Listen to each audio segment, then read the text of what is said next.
Now we have Gina. She's from the Faculty of Education. Oh, which one?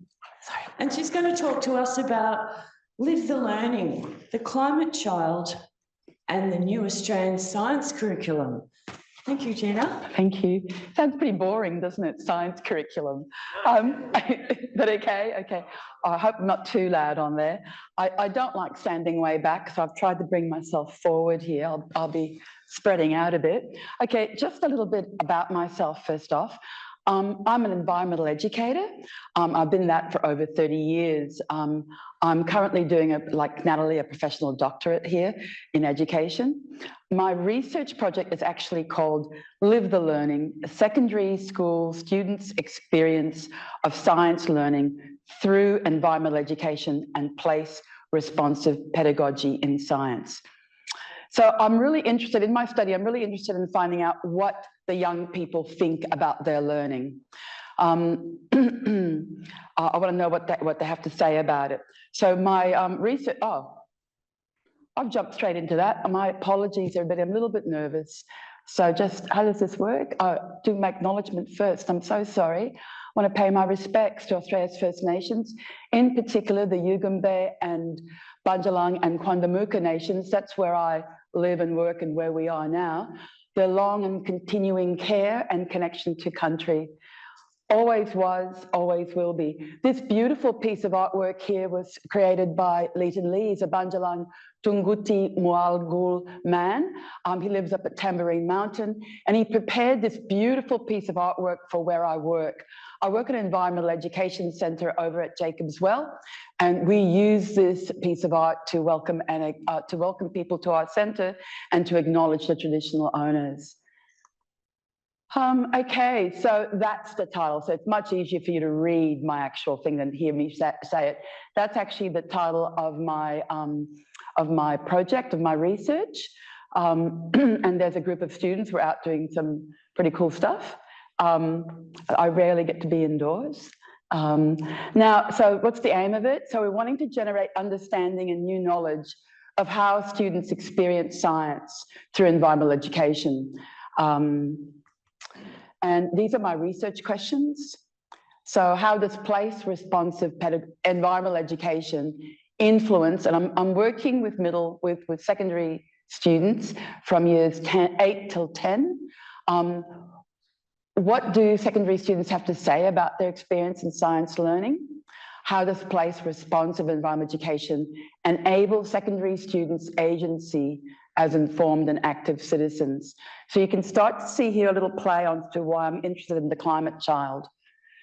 That's my conceptual framework. I'm still not fully across it, but I'm getting there. So I'm looking at critical post-humanism is my major thing, and pedagogy of place. So I'm using a qualitative methodology. I'm doing participatory visual ethnography. I'm putting cameras into kids' hands, and they're going to take photos of how they're learning, hopefully. So we'll see how we get there. I have had a very long journey through getting approvals, very, very long, because I'm working with children. So I've got over the hurdle with HREC. I've got my approval from the university. I'm still waiting on Education Queensland. They told me it was 3 months. It's been more than 4 months. So we'll see. They made me drop out one of my schools that I really wanted to work with because they said it would take even longer to expedite it, drop the school out. So, you know, it's still taking me a while. So we're going to use a variety of methods, and we're actually doing that. I'm really looking forward to making a start on that. And because I don't have anything to really present to you, I've decided just to look at a little portion of my literature review. So I'm looking at the climate child and the new science curriculum. Just go a bit down here. How do I do this? Sorry, I told the people earlier I'm not very technological, and I couldn't print this out, so sorry. Okay. Okay. So in this brief session, I shall introduce the climate child, highlight some of the impacts and challenges they will confront as the consequences of the Anthropocene, and explain why science literacy is an imperative. Then I'll take you on a whirlwind tour of the new Australian science curriculum and explore aspects of science learning. Finally, I'll guide you on a reflection on the role of environmental education and place pedagogy in science learning. Oh, gee, it went out. Hang on, how do I get it back up there? Ah, I knew I should have printed this thing. Okay, here we go. Sorry about this. Okay.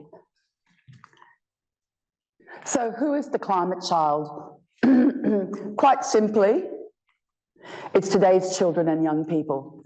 They're the ones who will be the first to live their entire lives. I get really emotional. Under the existential threat of global climate change. Sorry, I don't know if I've got grandchildren. I think I'm worried about them. Anyway, here we go. Okay, so what will be the impacts of climate? What impacts will the climate child experience? It's really interesting. If you perform a Google Scholar search, you'll come up with 5,650,000 results. And immediately, right from the beginning, and many of you health practitioners will be interested in this, it comes out with climate change and child health, impacts on adolescent health and well-being, implications for children in developing countries, children's rights and intergenerational climate justice. These impacts arise from the threat of food insecurity, disease, mental health impacts, displacement, just to name a few. The world is becoming a very different place, not just for human children, but for all living things. As a post-humanist, I'm very interested in the more than human. I'll explain that to you in a little bit as well. Our very survival and that of many species, and we learn this in the science curriculum, right from little kiddies. We learn how we depend on each other. We've learned that it's really important to have our home. We all have the same sorts of needs. So our very survival and that of many species depends on the resilience and sustainability of Earth's biosphere. The Anthropocene is not just a notion for consideration by stratigraphers and geologists as they ponder a scale or unit of time to express the history of the Earth. It's a time when the activities Homo sapiens I'll start again. It is a time when the activities of Homo sapiens have had profound detrimental impacts on the biosphere, affecting systems and life on Earth in the pursuit of wealth and comfort for a few. Perhaps we were a little too sapien for our own good. After all, isn't it science that got us into this situation in the first place? Yeah, this is really tricky here, sorry. Thank you for your indulgence with me on this. Okay, where did science literacy get us? All our advances in science with agriculture, mechanization, transportation, mining, plastic pollution, manufacturing, carbon-intensive economies, and there's a lot of talk at the moment on the nuclear industry, how it's going to save us. Well, no, because the nuclear industry is also carbon intensive. In order to build the reactors, we're going to use tons and tons of concrete, and that concrete is one of the worst things for our climate. So, you know, we need to be understanding what does it actually mean, and then we've got the mining, which will have dire effects on the carbon cycle, and then you've got transportation of the uranium.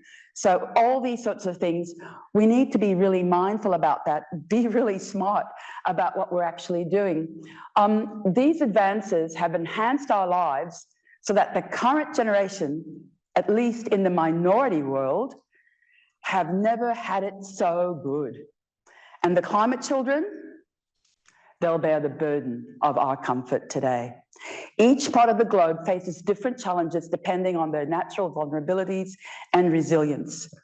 Government and industry reports include, oh, I should have been moving on. Anyway, we'll just do that. There you go. 2 minutes? Oh, jeepers, I better hurry up. Okay, let's get there. All right, so I've talked about that one, okay, and There's little consideration for the earth others, the other creatures that actually live here. So let's just go to get the chase here. So what do we mean by science literacy? When we look at the curriculum, wait till you see this, come on. All right. All right, so the new curriculum seeks to refine, realign, and declutter. All right. Here are some of the rationale behind it. And you can see it's pretty full and pretty extensive. But then we've got this elephant in the room, climate change. Let's just ignore it.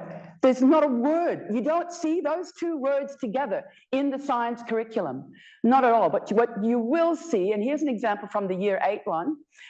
So it talks about sustainable design and awareness of place. And it talks about analysis of how sustainability priorities can get us going. And it actually talks about how these innovations have led us to look at improved mining and mine site regeneration. And it talks about hybrid and solar electric cars in response to depletion of fossil fuels being available to us. Nothing there on doing it for climate change.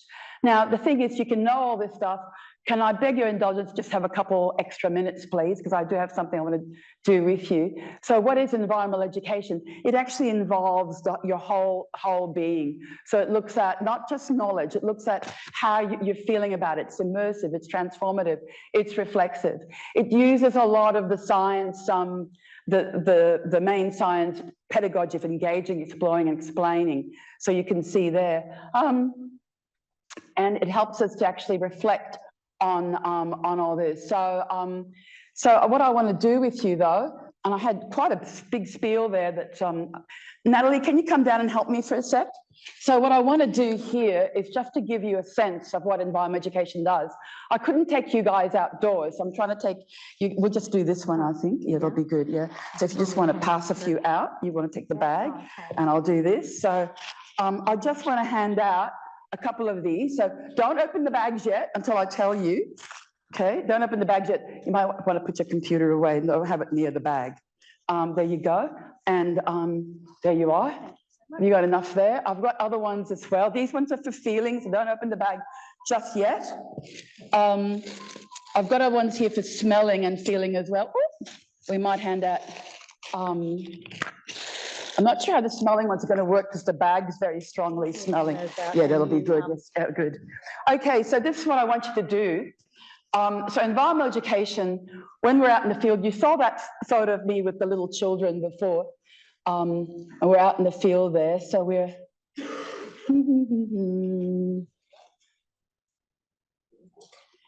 Okay. Place can be a powerful pedagogy, a consummate teacher, if one engages and is responsive. Place involves your senses, the feel, the sound, the smell, the sight, and even the taste. We've all got memories of a special place that we loved, that we feel invested in, to look after it, to protect it. Even if it's just a place we call home. I've distributed some bags around here, and what I'd like you to do, please, is you're allowed to open up the bag, but what I'd like you to do, so most of the bags are for feeling, for you to put your hand inside, and I want you to close your eyes, and I want you to let, I'll tell you now, there's sand in some of your bags.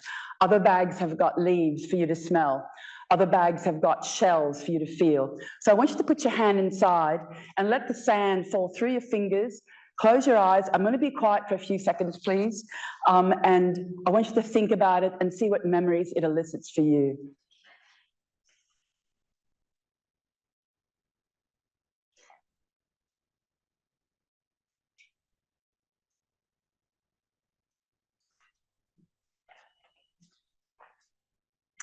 Can you hear the surf pounding on the beach? Can you feel the warmth of the sun on your skin? Can you hear the roar of the ocean and the gentleness of the breeze? Those of you who've got the eucalyptus leaves, can you hear the bellbirds singing? Can you smell that eucalyptus smell, the earth all around you? Can you hear the tinkling of a creek nearby? All of these engender in youth, in us, things that we have fond memories of, but also can be used as powerful tools for science to actually get you to think about longshore drift, to get you to think about wind energy, get you to think about wave energy, to get you to think about all manners of things to do with science. So what I'm arguing is that we need to, it's not just about this one, it's not just about the cerebral part of us. So when we're doing our science, it's about actually getting engaged with what it is that we're doing and actually have feeling for the place in order for us to care about our environment, to do something to protect us, to do something, not just use innovations and technology, but to actually be personally involved and to do things for our environment. So how does this sort of science literacy assist the climate child? Well, my research seeks to ask the climate child, the young people, what they think. Thank you. Sorry about that. Sorry it took so long. Excellent, Gina. Thank you so much